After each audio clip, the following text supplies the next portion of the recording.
یہ page number 65 پہ میں آ چکا ہوں اور آج ہم یہاں سے لے کر یہاں تک دیکھیں گے. یووک سون تہٕ لونک ہردے وندس کرہس عٲش تہٕ تمتو. سونت مطلب ہوتا ہے بہار یا پھر سپرنگ، اور اسی موسم میں جو ہے کسان جو ہے وہ بیج جو ہے بوتے ہیں. ہرد ہوتا ہے خزاں یا پھر آٹم، اور اسی موسم میں جو ہے کسان جو ہوتے ہیں وہ فصل کو کاٹتے ہیں. وند مطلب ہوتا ہے سرما یا پھر ونٹر، اور اس میں جو ہے ظاہر سی بات ہے کشمیر وہ مطلب برف سے بھرا ہوا ہوتا ہے، تو نہ ہی بیج بوئے جا سکتے ہیں نہ ہی کاٹے جا سکتے ہیں. تو اس میں جو ہم نے بیج کاٹے ہوتے ہیں خزاں میں، ان کو ہم سٹور کر کے رکھتے ہیں. اور ٹریڈیشنلی ہمارے پاس جو ہے مٹی کے گرینریز یا پھر جو ہے ووڈ کی گرینریز ہوتی تھی، اور اس میں جو ہم سٹور کیا کرتے تھے گرینز وغیرہ تاکہ اس کو کنزیوم کر سکیں ونٹر میں. تمتو جو ہے یہ عربی زبان کے لفظ تمتع سے آیا ہے، جس کے معنی ہے عیش کرنا. تو عیش اور تمتع ان کا معنی جو ہے ایک ہی ہے. یووک سونت لونک ہردے. اگر آدمی بہار کے دنوں زمین میں بیج بوئے گا تو خزاں کے دنوں میں ضرور اس کی فصل کاٹے گا. وندس کرہس عٲش تہٕ تمتو. اور پھر سرما کے دوران اسی سرما میں فائدہ اٹھائے گا.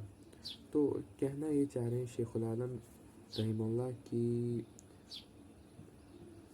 جب کسان جو ہے بہار میں بیج بوتا ہے تبھی وہ خزاں میں اس فصل کو کاٹتا ہے، اور تبھی وہ جو ہے ونٹر میں اس سے فائدہ اٹھا سکتا ہے اور اٹھاتا ہے. اور یہاں پر آپ یہ بھی دیکھ لیجیے، امید ہے آپ کو جو ہے نظر آ رہا ہوگا. یہاں پر دیکھ لیجیے سونت کا مطلب ہوتا ہے بہار یا پھر سپرنگ، اور اس میں جو ہے بیج بوئے جاتے ہیں. اور یہاں پر کشمیر میں دیکھ لیجیے کلچرل ٹریڈیشن تھا کہ کسان کیا کرتے تھے، ایک پورے گاؤں کے کسان جمع ہو جاتے تھے، یا پھر دو جو گاؤں ہیں ان کے کسان پورے جمع ہو جاتے تھے، اور پھر وہ جاتے تھے جو ہے کھیتوں کی طرف ایک ساتھ، اور وہاں پر جو ہے ہل یعنی کہ البرد جو ہے چلاتے تھے، اور پھر وہاں پر بیج بوتے تھے ایک ساتھ. مطلب بہت ہی خوشی کا دن ہوتا تھا. مان لیجیے مارچ اپریل مئی کا کوئی دن ہے اور سارے کسان جمع ہو گئے اور کھیتوں کی طرف جا رہے ہیں، اور تحریک بٹ رہی ہے وغیرہ وغیرہ، اور گھروں میں پکوان پک رہے ہیں وغیرہ وغیرہ. تو یہ جو ٹریڈیشن ہے اس کو کہتے ہیں گونگل. اب میں ذکر اس لیے کر رہا ہوں اس کا کیونکہ شیخ العالم رحمہ اللہ کا ایک اور شرک ہے، تو اس میں ہمیں ضرورت لگے گا. اور اس کی بعد دیکھ لیجیے انہوں نے اب یہ جو ہے بیج بو لیے کسانوں نے، تو اب یہ تیار ہوں گے.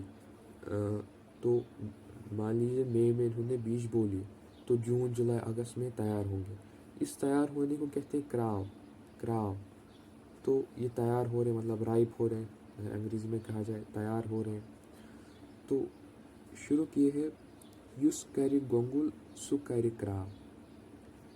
یس کرِ گونگل مطلب جو کہ بیج بوئے گا سو کرِ کراو، وہی پھر ان کو جو ہے پکتا ہوا پائے گا، مطلب کہ وہ تیار ہوتے ہوئے پائے گا، اور تبھی وہ ان کو کاٹ کر فائدہ جو ہے اٹھا سکتا ہے. اب یہ جو شروع ہے جو ہم نے ابھی پڑھا یہ اس سے بہت ملتا جلتا ہے، تو اس لیے میں نے سوچا کہ ذکر کر لوں. یس کرِ گونگل سو کرِ کراو.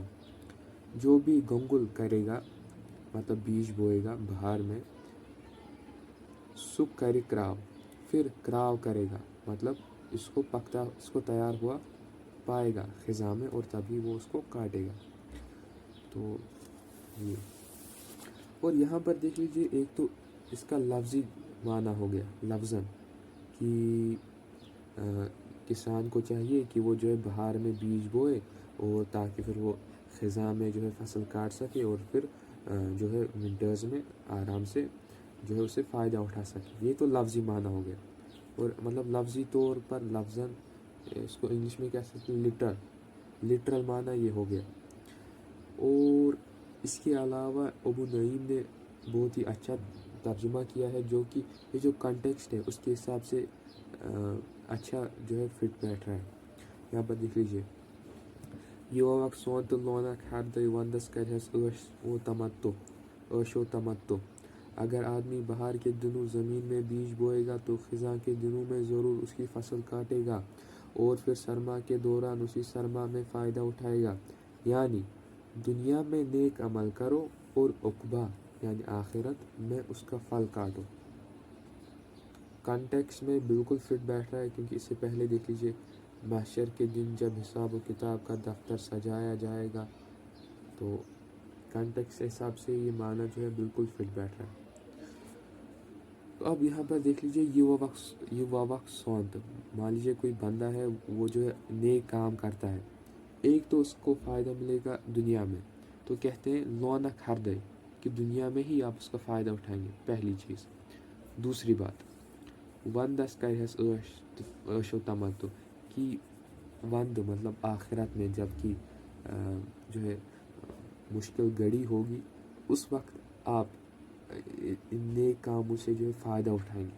آپ سمجھ رہے ہیں مطلب میں تو سوچتا ہوں کہ انہوں نے وند مطلب یہ آخرت کے ساتھ فٹ بیٹھتا ہے کیونکہ وند جو ہے اس میں مشکلات ہوتی ہیں, اس میں فصل کہیں پر بھی نہیں ہوتی ہے, مطلب جانور مر رہے ہوتے ہیں سردی کی وجہ سے جو فریز ہو گئے ہوتے ہیں وغیرہ وغیرہ. تو یہ مطلب قیامت کا دن جب کہتے ہیں کہ ایسی حالات ہوں گے تو ان میں وہ بھی سخت حالات ہوں گے اس ونٹر کی طرح.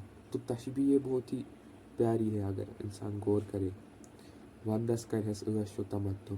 ایک اور بات دیکھ لیں یووک سونت لونک ہردے وندس کرہس عیش و تمتو. یہاں پر عیش و تمتو یہ میں اس میں تھوڑی مشکلات کی پروننسیشن ہے مجھے.